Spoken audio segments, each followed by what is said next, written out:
but. Pourtant, pendant les années de forte croissance, nous aurions dû développer notre agriculture à fort potentiel de création d'emplois et de valeur ajoutée. Deuxièmement, la difficulté de mobiliser les ressources nationales au service de notre développement, donc l'inefficacité de notre système fiscal qui, en raison de son illisibilité et de sa complexité, ne parvient pas à élargir l'assiette fiscale. Les recettes de notre budget n'augmentent pas et notre budget est en chute libre à 5 700 milliards de francs congolais. Troisièmement, c'est l'absence de redistribution de la croissance à la population, seul moyen de lancer une dynamique de croissance inclusive et durable. Ces mécanismes qui auraient permis à la population de relancer sa consommation, mais aussi d'épargner et d'investir dans l'économie, soit ne fonctionnent pas, soit ne sont pas en place. Ces trois faiblesses structurelles sont exacerbées et perpétuées par la corruption, la fraude et la contrebande qui détruisent la confiance des Congolais dans leurs institutions et la classe politique et détournent les richesses nationales des actions d'intérêt général. En tenant compte de l'impact des sérieuses difficultés sociales que connaissent les Congolais, ces trois facteurs appellent à des mesures appropriées pour y remédier dans les meilleurs délais. Ces mesures qui permettront de construire la résilience à long terme de notre économie, qui constitue notre programme économique intérimaire. Je tiens à ce que la politique du gouvernement d'union nationale soit lisible.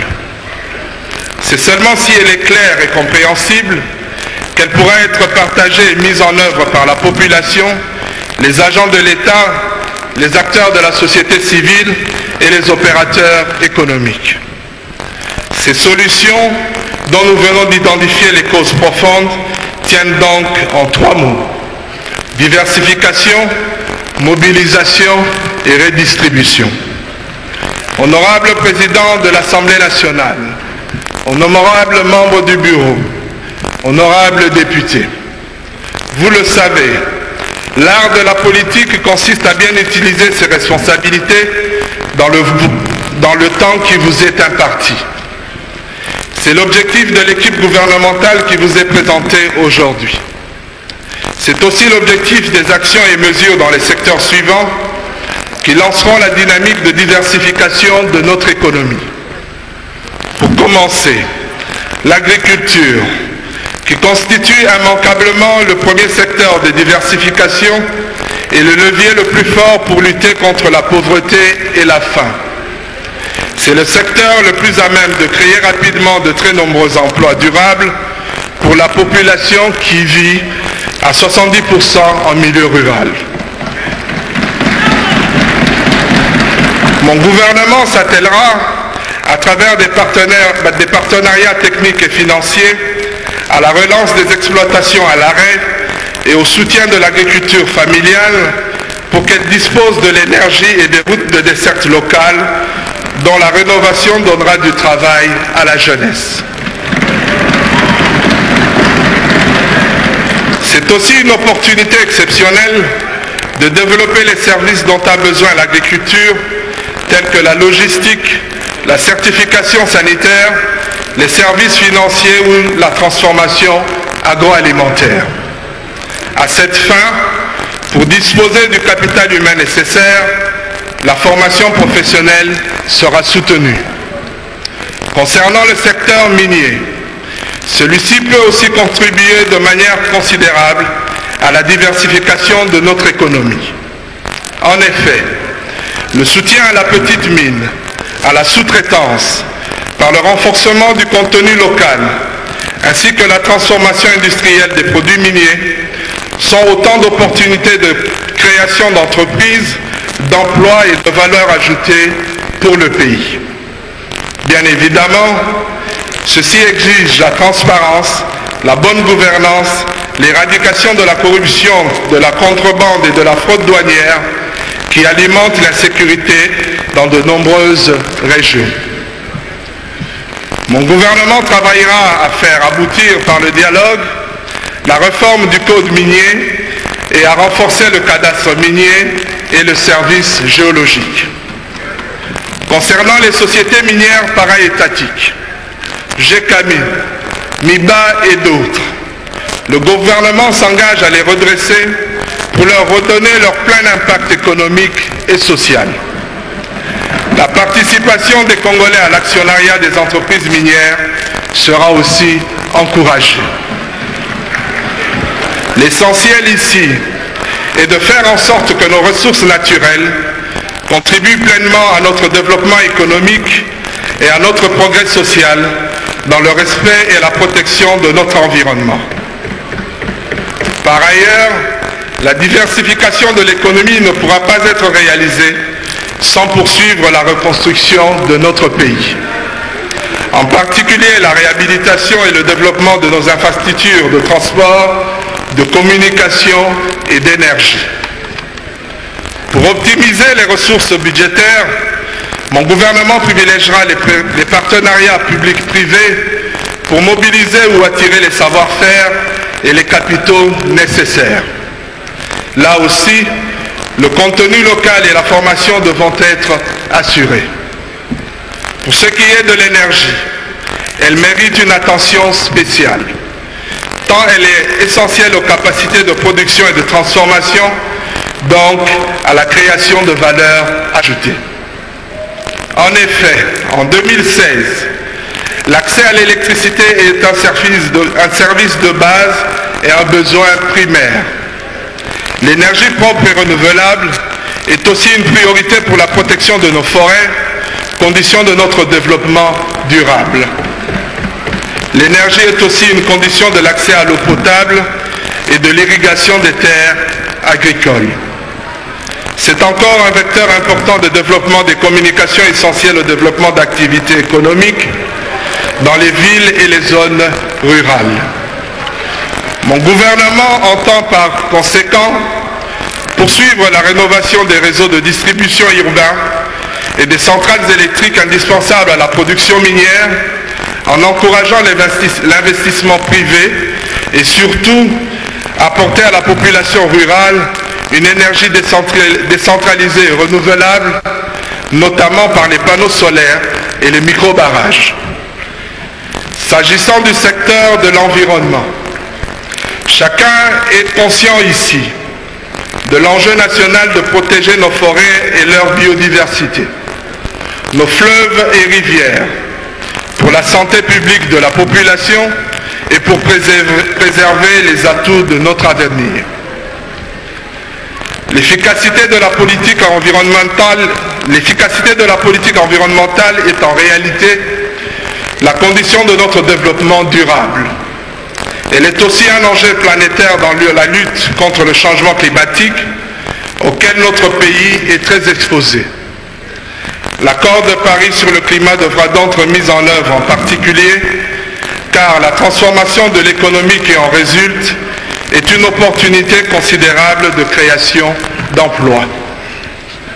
Pour la mise en œuvre de la politique environnementale, nous nous assurerons de la participation de la population et nous rechercherons toutes les coopérations et financements verts pour la mise en place de mécanismes propres de développement, en particulier concernant la lutte urgente contre la déforestation.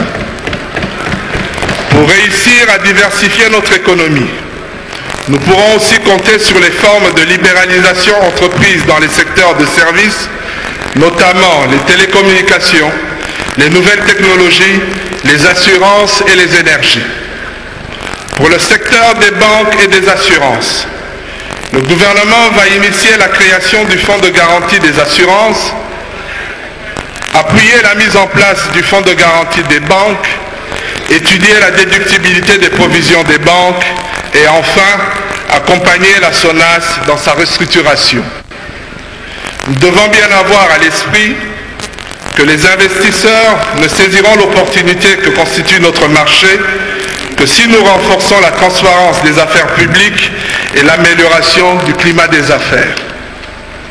À ce sujet, le climat des affaires doit être constamment amélioré pour inciter à l'investissement et à l'entreprise. Il sera l'objet d'une intensification du dialogue et de la concertation avec les entrepreneurs dans le cadre d'un dialogue public-privé franc, direct et constructif. Ce dialogue pourra être mené à travers le cadre permanent de concertation économique, notamment avec la FEC, la COPEMECO et la FENATEC. Il aura pour objectif de mobiliser toutes les forces pour la diversification de notre économie, la reconstruction de notre pays et la création d'emplois. Enfin, les principes d'égalité des chances et de non-discrimination doivent protéger les commerçants et les entreprises nationales ou étrangères, petites et grandes, et dans le respect de l'égalité entre les hommes et les femmes.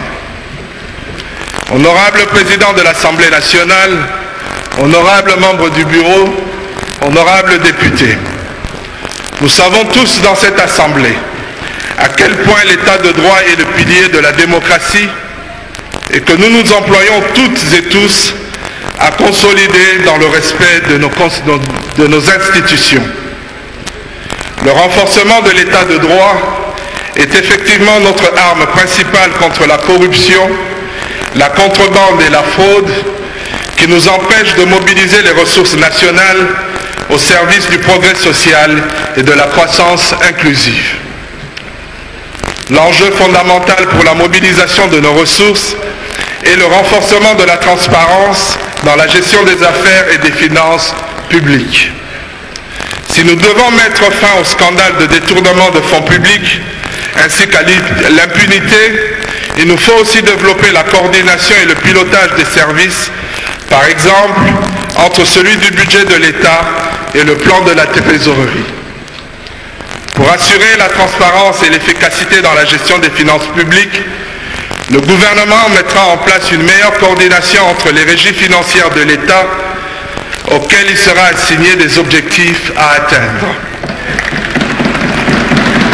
Nous poursuivrons aussi par tous les moyens les responsables de détournement de fonds publics.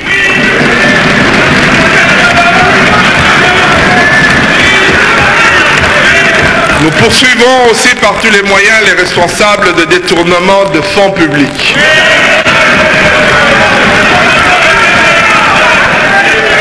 Toutefois, et c'est là un obstacle majeur à la mobilisation de nos ressources, notre fiscalité est devenue complexe, illisible, imprévisible et inefficace.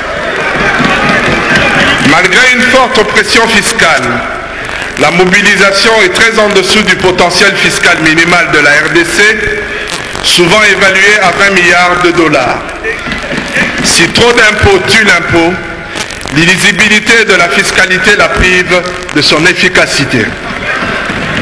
Or, augmenter les recettes budgétaires est notre défi permanent pour donner à l'État les moyens de conduire ses politiques et de payer les salaires décents aux enseignants, au personnel médical, aux forces de sécurité, aux militaires, aux magistrats et aux agents de l'État.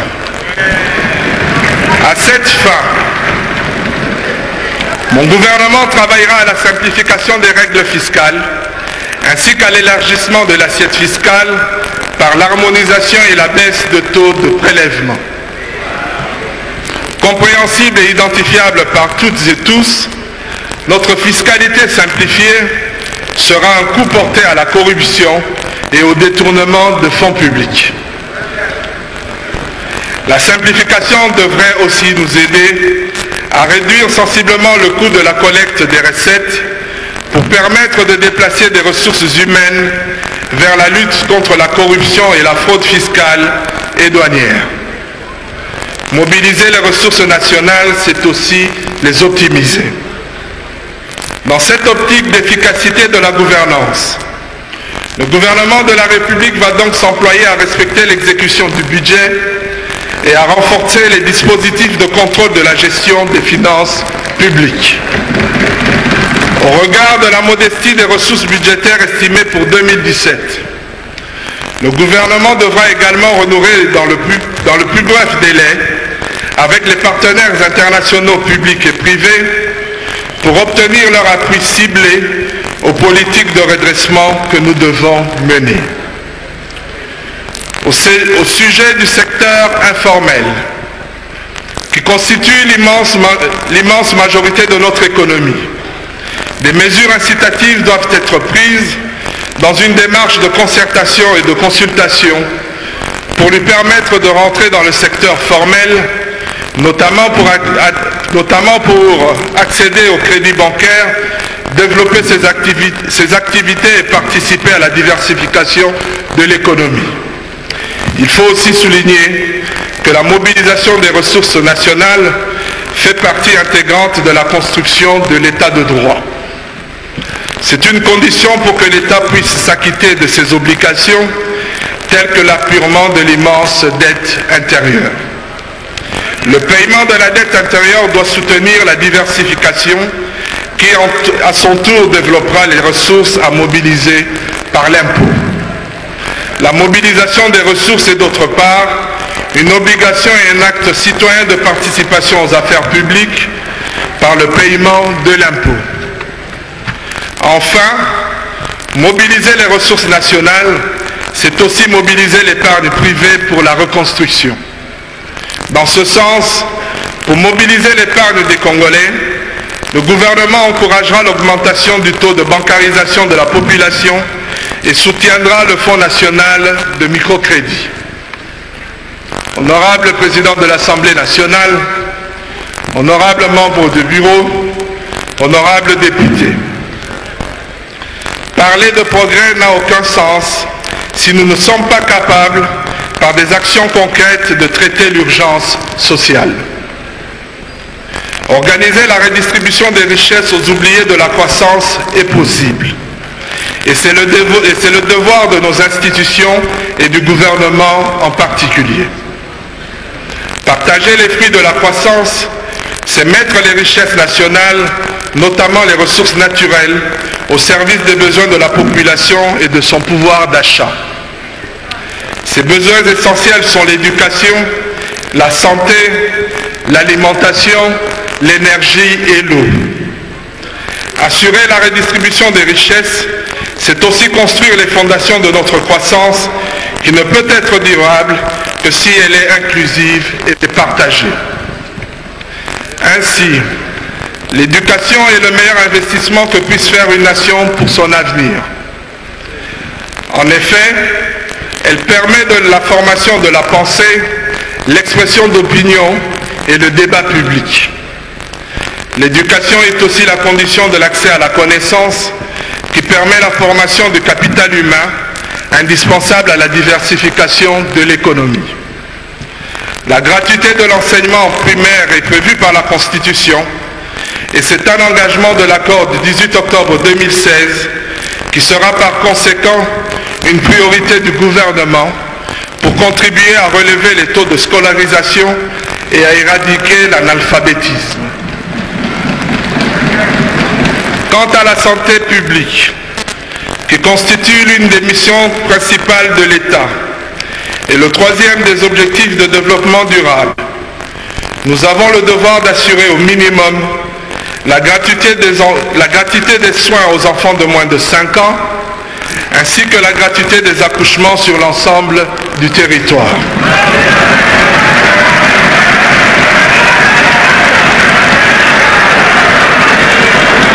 À cette fin,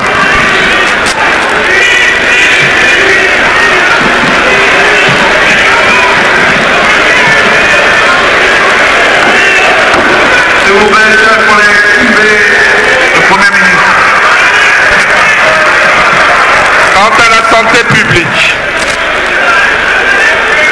quant à la santé publique, qui constitue l'une des missions principales de l'État, et le troisième des objectifs de développement durable, nous avons le devoir d'assurer au minimum la gratuité des soins aux enfants de moins de 5 ans, ainsi que la gratuité des accouchements sur l'ensemble du territoire.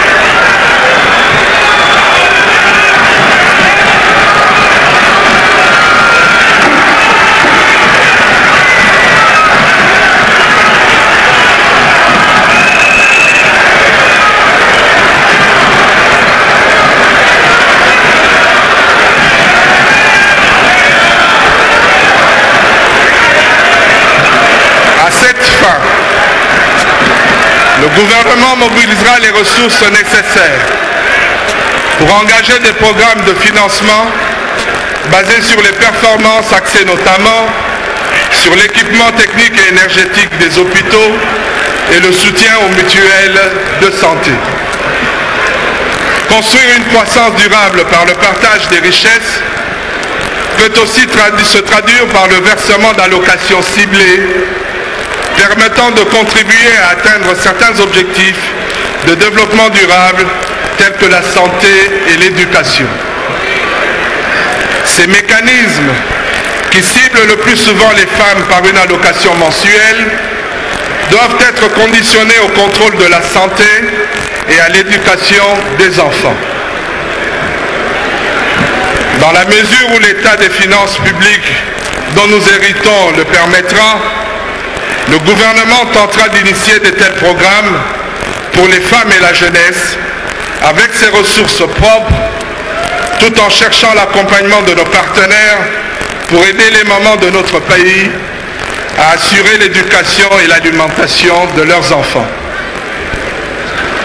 Honorable Président de l'Assemblée nationale, honorables membres du bureau, honorables députés,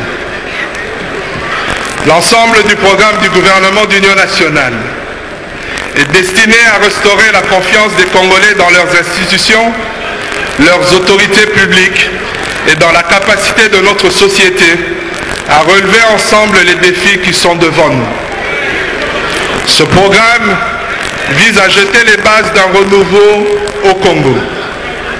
Ce renouveau doit se faire dans la poursuite des efforts de construction de nos institutions, de la démocratie, de l'état de droit et de la transparence. Ce renouveau, c'est la croissance durable que nous allons construire ensemble.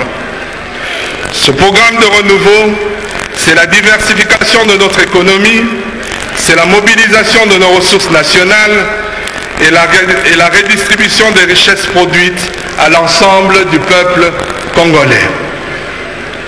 Ce programme est une déclaration de guerre à la pauvreté exacerbée par la corruption. L'ennemi de la RDC, c'est la pauvreté. Les meilleures armes du gouvernement sont l'éducation, la santé, l'énergie, le commerce et la transparence des affaires publiques. Notre victoire, celle du peuple congolais et de ses institutions, passe par le rassemblement autour des valeurs de la nation. Elle passe aussi par la mise en œuvre collective d'une vision politique claire et partagée, vecteur de la cohésion nationale. Cette guerre, nous ne la gagnerons pas tout seuls.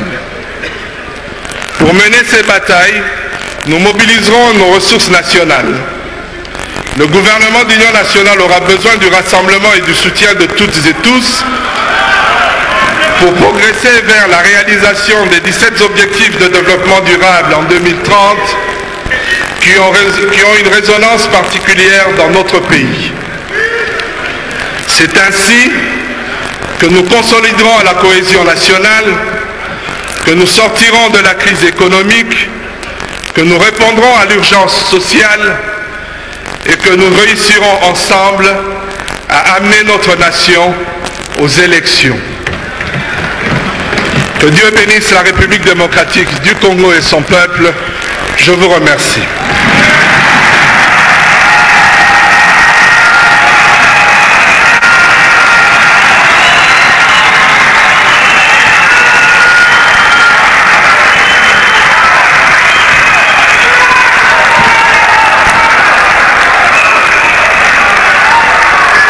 Veuillez vous asseoir, Monsieur le Premier ministre.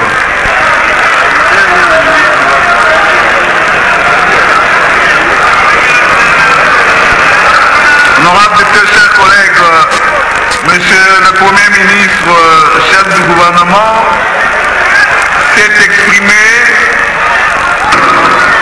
vous l'avez suivi, il y a un petit point que vous n'avez peut-être pas suivi, lorsqu'il a parlé du rassemblement, c'était rassemblement au sens générique du terme.